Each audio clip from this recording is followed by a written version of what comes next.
Okay, we here, man. What's poppin', man? It's your boy B-Mo. I'm here, man, with my brother for life, Kiani, 25 life, out of Forest Projects. Another brother that did more time than me. He just did 31 years. He was blessed to take another bite of the apple with me. We here. We got another topic we gonna get into today. But before we get started, you know what I'm saying, as always, I want to say God is good. Definitely for a moment like this, because we thought we was going to never see each other again. He played a very pivotal role, a good pillar in this sex, money, murder story that a lot of people don't know about, that he been there from the beginning to the end with us. He was the one to take me and Light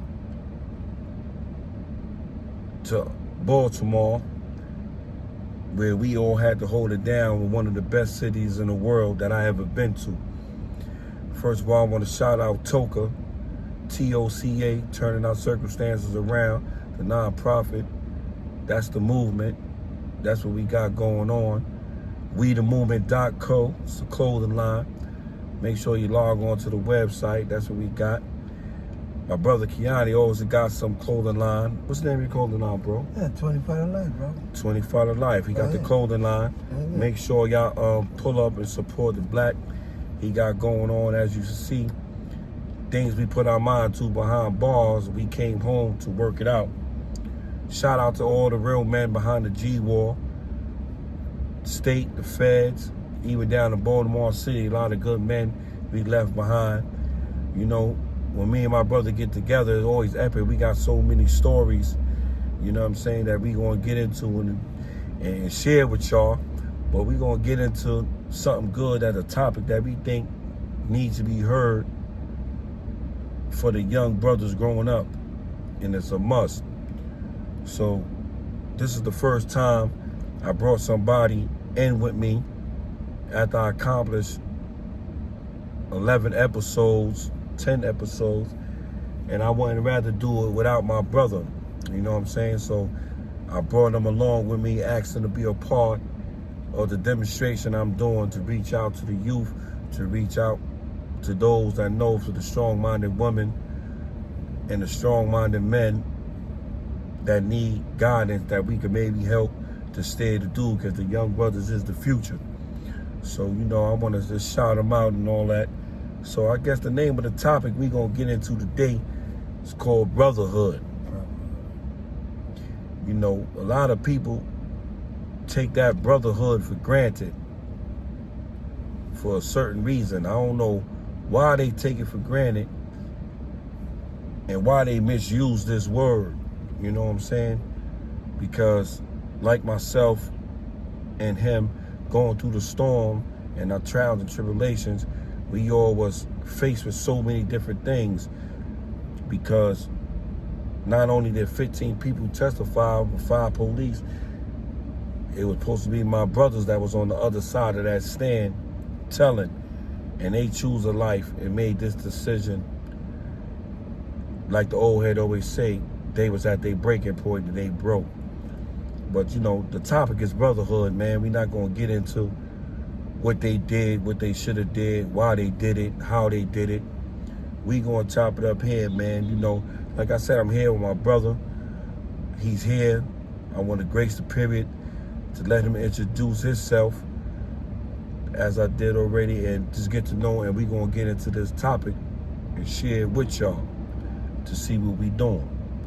So yeah, Kiani, man, you know what I'm saying? Yeah, let the bros know. Yeah, basically when you say the topic of brotherhood, when you was talking about, that is in the stages of, we thought we was born in the brotherhood. Mm-hmm. So that's where the cross come in, where the hurt come in. Mm-hmm. You know what I'm saying? So the hurt come in because we thought we built something, and then come to find out it ain't what we thought it was gonna be. So that's where the hurt come from. But we always bonded by brothers by blind loyalty, you dig? Mm-hmm. Like, you know what I mean? I grew up in Forest, and you grew up in Castle Hill, you know what I mean? Clay, 169th Street, you know what I mean? You freelance. Mm-hmm. I was a freelancer too, but our relationship only came through Slim, you dig? Mm-hmm. And when Slim introduced you, then it was an automatic connection to our brotherhood. And then once that become, you know what I mean, we all we got.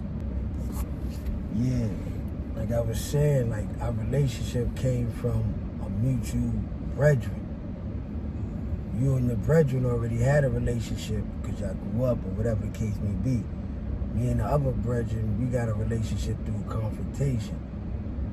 You know what I mean? And then when, you know, as we matured in a street level, you know what I mean, mother come back and say, yo, you know what, you want to come with me over this end? Mm-hmm. And that's where me and you met. Yeah. But when we met, you know what I mean, it wasn't like friction. The reason why it wasn't friction is because of the introduction. The introduction is the respect, is the level of the respect that you have for the individual, even though you're introducing a different individual from the person you respect. And that's what grew the bond, the love, and all that type of stuff. Because we understand the chain of command in life, bro. And a lot of people don't understand that. That's how allies is made. Yes. And that's how, you know what I'm saying, things get brought together. Yes. And when we met, we clicked so much. And then when we all got together, you know what I'm saying, we was already moving in some things. And like I tell a lot of people always get misconception of where sex, money, and shit started at. But being into the best city in the world, which is Baltimore City, that we went to, this is where this name came up from, because that's what it was all about out there. Sex, money, and murder, you know what I'm saying? That's it. So if you was getting money, you was getting the best women in the world, and you was getting murdered, or you was murdering. You was either food to eat, you was giving out food, or you was taking the food. But the thing is, when you take somebody, like if people grow up in a community, right? They grow up in a community, they grow a bond, right? And somebody become the alpha in that community, right? If that person that becomes the alpha in that particular community, if he don't take his talents somewhere else to be able to define that he's really an alpha, he can't just be a one-dimensional alpha. He's not going to be respected on the universal principle. You understand what I'm saying? You can't have a good brotherhood or relationship with nobody if they driven with insecurities, bro. I think you should break that down for the little young bros that might have went over their head. You know what I'm saying? So a lot of the young bros don't understand there's definitely in this gang world right now. You know what I'm saying? So as us building as the men and the individuals, how seasoned we is and growing, sometimes we got to break things down to the smallest T to them. So name and term. So you know what I'm saying? So they could really understand, because this is who they gonna listen. Yeah. You know what I'm saying? And people think they hard-headed and run around, but they really want to listen because they want to grow. They just don't know how to be accepted right now. You know what I'm saying? That's why they bugging. The basis to summarize it, to simplify it, is this. You can't expect to have a productive relationship with a lack of communication. If you can't communicate with somebody to be able to verbally express yourself to this person, and they honor you or respect you or is consciously aware enough not to do something that rubs you the wrong way, that person that continue to do things that rub you the wrong way, and you don't have a particular way to articulate yourself, it's going to eventually become an issue between you and that person, which brings animosity, which disrupt the rhythm of the brotherhood, bro. And that's what's missing a lot, because you got a lot of people that just go for anything, say for anything, and people don't know how to express themselves or what they going through or what they feeling. Yeah, they want to talk behind each other back. They want to backbite. They want to flesh eat. Because if you notice, right, like we got the Instagram and we got this shit. When you was incarcerated, a person that talks shit that don't lay down or put in work or whatever, or a person that put in work one time and don't want to do it again, he behind the door. He's considered a cell gangster, bro. This is what we dealing with. So when you got cell gangsters that can influence the world, they're gonna misconstrue the mind and the conception of what being a real person really stands for. What being a brother, being a comrade really stands for. You feel me? These are things that need to be taught. It's not self-explanatory. You know, we grew into being warriors. We grew into, you know what I mean, the gunplay or whatever, however you want to describe it. Mm-hmm. It was just, you had to earn it. But we didn't come out our mom's twat with a gun in our hand, and knowing how to bust. Mm-hmm. We had to go through trial and error. We used to do 18 shootouts. A nigga have a shootout but nobody get shot type shit. Mm-hmm. You know what I mean? Then you coming around and you craft your skill up a little bit more. Same way with Spofford. Fighting. Rikers Island. You learn how to put the razor in your mouth. You learn how to cut motherfuckers. You learned these things because it was introduced to you. Mm-hmm. But that's the same way with brotherhood. It was introduced to us. Even me and you when we was young. Yeah, that's just like us when we was kids, me and you. We knew how to position ourselves, yo. We walked into a situation that was already set up. It was an organization that was set up, and we fell and we followed suit. Mm-hmm. At times, by us being young and we ego clashing and we don't got our identity, of course, we buck with each other. You know what I mean? But that's what brothers do. Mm-hmm. Niggas misinterpret also. Just because you get a fight with your brother doesn't mean, you know, he's a fucked up person, they're a fucked up person. You can do that and then sit around, and shake each other's hand, and hug each other and still love each other. You think? I don't think they do that nowadays. They don't do that. It ain't no thing. They don't. They were so young and they was growing up with the women. They had these little attitudes and they don't understand the tough love. Even when we trying to show them tough love, that's how a lot of the little bros ambush a lot of older people not understanding what this do. But you got a lot of old bros that might be on some bullshit. No. That might. It's majority of the old folks that drop the ball for them. You got to remember, it's just like being on a unit and they running the phones, right? Mm-hmm. The particular dude that put in the work to have that phone, he got a little team. Now he might get locked up, bro. Mm-hmm. And the nigga that's under him that didn't put in the work to get the phone, he inherited that position. Mm-hmm. He's gonna duplicate what he seen the big homie do, mm-hmm. but he didn't put in the work the big homie put in. So he tried to change it. So somebody that comes along and don't know no better, they're gonna look at him like he's the one that put the work in for it. But he only got that position by default. So people that's our age, right, they dropped the ball because when we was growing up, we looked up to niggas. Mm-hmm. We didn't look up, the old heads ain't looked down to us. You understand what I'm saying? Mm-hmm. We looked up to them. Now it's reverse here, bro. The older dudes is trying to get the respect from the young dudes because they acting like they don't have an identity, bro. When we was coming up, the people that we mimicked was the people that had an identity, bro. So how can you expect a generation to mimic anybody that don't have their own identity, bro? They don't play, them the niggas that got it by default. By default. They don't play sports no more. They don't do nothing. Now I'm talking about the old head niggas. They don't do nothing. The old head niggas as far as where the generational gap come in. Because if we is in the Bing, right, for whatever we in the Bing, who's remainder? The ones that get it by default. The ones that witness but didn't put in the work. Go to the box, yeah. But the ones that witnessed but didn't put in the work, but always tell a story like they was there. Like they was there. So they telling the generation that's coming up, yo, you got to do this, you got to do that, and that's where the motherfucking bungee jumping come from, and that's when they become conscious and aware. Like, yo, this nigga think I'm a sucker. This nigga trying to play me. Yo, he playing with my intelligence. So this is where the wilding out. Where they don't respect their elders and shit like that. That's where that come from. That's where they come in, and then it's a little bit our fault because we stopped teaching. It ain't our fault. We was captured, bro. Mm-hmm. So how can something be our fault when we was taken away from an environment, bro? They only mimic what they seen us do, bro. Mm-hmm. We didn't explain why we was doing what we did. We didn't break down the details of the metaphorical madness of why we did. They just going on what they heard and what they observed, bro. Now they get the opportunity to hear, oh yeah, this is why I did that.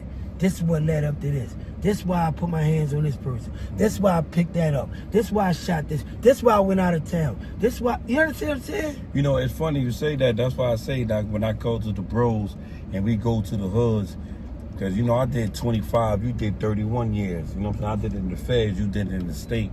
State of Maryland. In the state of Maryland, you know what I'm saying? So when I come in the bros and I'll be like, yo, introduce you the gap for in the gang world that you heard about it that you missed.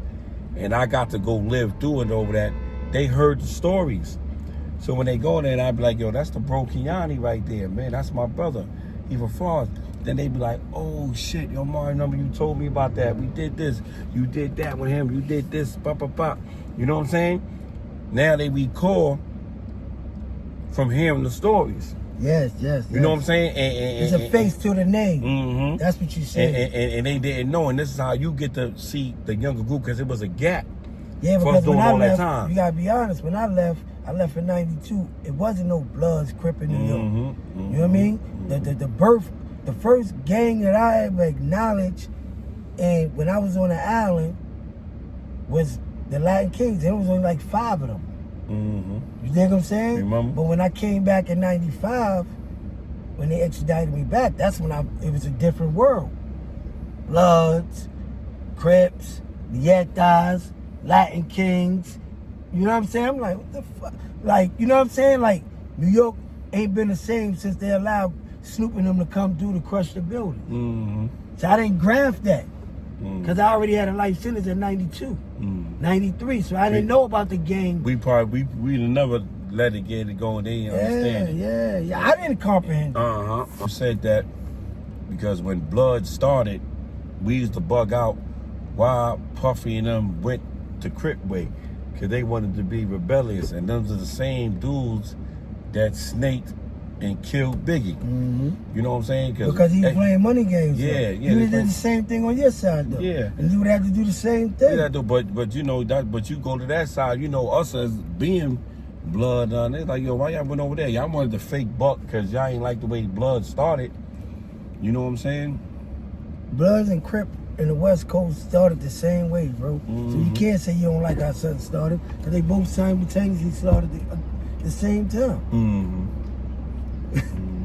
You know what I mean? Mm-hmm. One came first, and then the other came because that one became strong, and they was like, yo, we ain't gonna let them get away with it. Mm-hmm.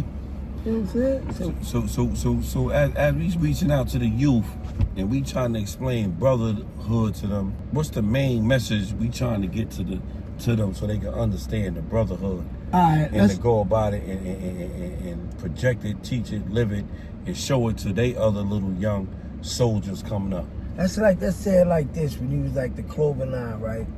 Like before, you know, S&M. You know, it was 25 to life. Mm-hmm. Now, when we came up with that name, Cheyenne came up with the name, you know what I mean? We adapted that. They from Rogers Place, we from Forest. But we adapted it. But what I'm saying is the perspective was, yo, we gonna roll with each other like we locked up for 25 years.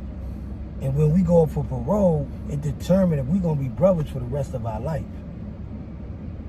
Meaning, you gonna have a cycle in life for 25 years. I don't care if it's with a woman, a dude, or anybody. That's gonna determine what status they hold in your life, bro. But they always gonna have a significant value in your life, bro. Mm-hmm. You know what I mean? Mm-hmm. 90 days is not something where you can hold a person for the rest of your life, bro. You dig what I'm saying? Mm-hmm. 25 years of a relationship with anybody, you will never forget this particular person, bro. So that's where the life come in. You know what I mean? Mm-hmm. It's not a jail ideology.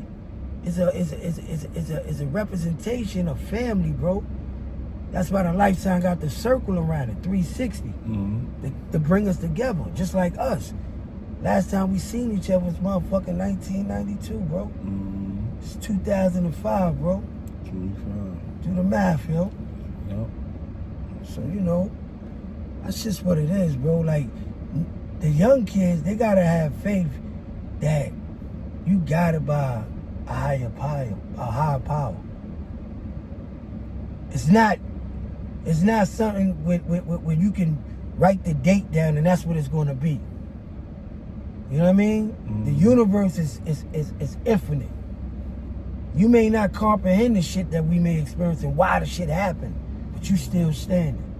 You gotta go through adversity to define who you are. And then you gotta be able to understand it. See, the only way you can understand without trying to fight it. Yeah, but that comes from a soldier never know his strength without a foe. Whenever you trying to find yourself, also find your foe, bro. Mm-hmm. Your foe is what keep you to be who the fuck you need to be, bro. Mm-hmm. That's a fact.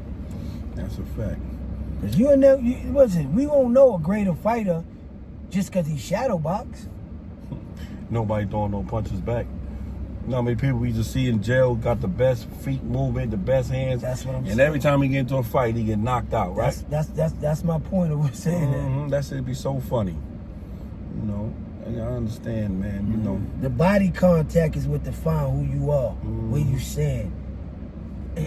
Same way with when we was incarcerated. You know what I mean? I may be going a little extreme, but the only way you know you're not a homosexual is you're in the presence of a homosexual and you don't act when nobody's around in this motherfucking homosexual way. You don't get intimidated. Dudes will be real loud. I don't fuck with faggot. And then we come to find out we catching them with them. So anybody that's loud and boisterous about one particular issue, right? One need to be mindful of what he's trying to hide, bro. That's a fact. That's why in the feds, they make niggas show their paper. Nigga can talk that shit, all he want. Nigga, paper first, bro. You got a time frame, bro. 30 days. Get that shit right. After the 30, son, you know what I mean? You on borrowed time. You get extension 2 weeks, maybe another 2 weeks. You better go get that. 60 days tops, bro. Pay that shit or not, your ass is out of here. So that means a nigga word means nothing. I don't give a fuck what his status appear to be. His word means nothing. The documentations mean everything, bro.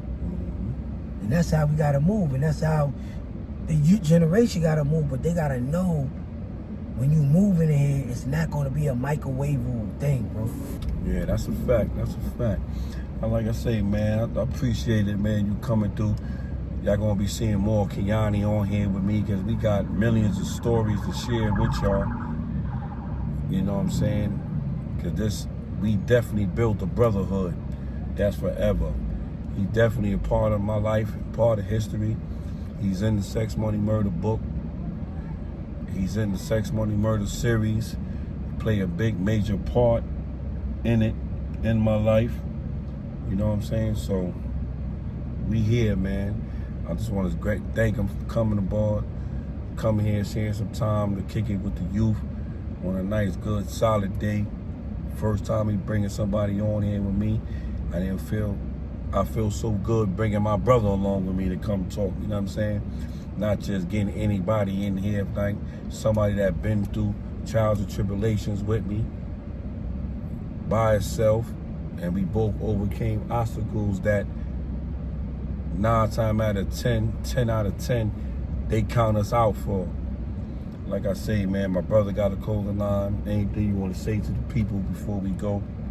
You know what I'm saying?